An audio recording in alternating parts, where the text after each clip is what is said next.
सनातन धर्म में भगवान शिव को सृष्टि के संहारक के रूप में पूजा जाता है। शास्त्र एवं वेदों में यह वर्णित है कि भगवान शिव की उपासना करने से साधकों के सभी दुख और पीड़ाएं दूर हो जाती हैं। जिन साधकों पर भगवान शिव की कृपा बनी रहती है, उन्हें जीवन में नकारात्मक विचार नहीं आते हैं। साथ ही साधक को ज्ञान की प्राप्ति होती है। बता दें कि वेद एवं ग्रंथों में भगवान शिव को आदिगुरु कहा गया है। अब प्रश्न यह उठता है कि भगवान शिव को गुरु या आदिगुरु क्यों कहा जाता है? इसके पीछे कई रोचक तथ्य दिए गए हैं। आज हम इसी विषय पर बात करेंगे और जानेंगे कि क्यों कहा जाता है भगवान शिव को आदिगुरु। संस्कृत भाषा में गुरु शब्द का अर्थ शिक्षक या ज्ञानदाता है। जो मनुष्य को अज्ञानता से ज्ञान की ओर ले जाते हैं, उन्हें गुरु कहा जाता है। गुरु की देखरेख में एक शिष्य कई प्रकार के गुण सीखता है।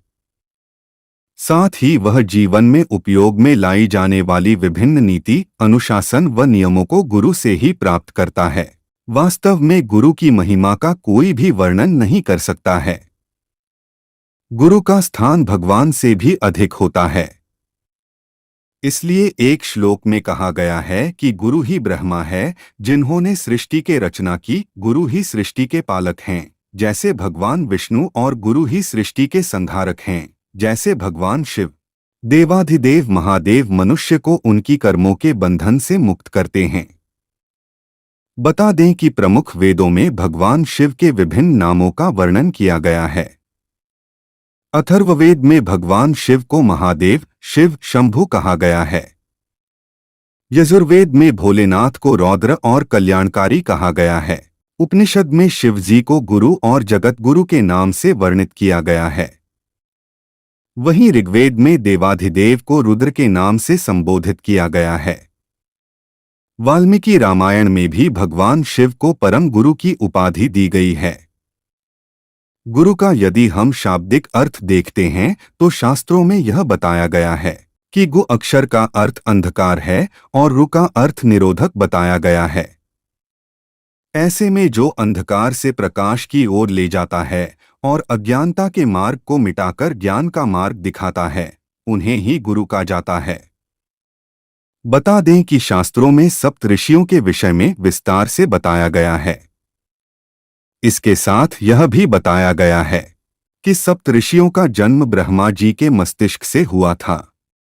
इसलिए इन सप्तऋषियों को ज्ञान, विज्ञान, धर्म, ज्योतिष और योग में सर्वश्रेष्ठ माना जाता है। यह सप्तऋषि हैं वशिष्ठ, विश्वामित्र, कण्व, भारद्वाज, अत्रि, वामदेव और शौनक। खास बात यह है कि सप्तऋषियों को शिक्षा प्रदान करने का दायित्व भगवान शिव के पास था।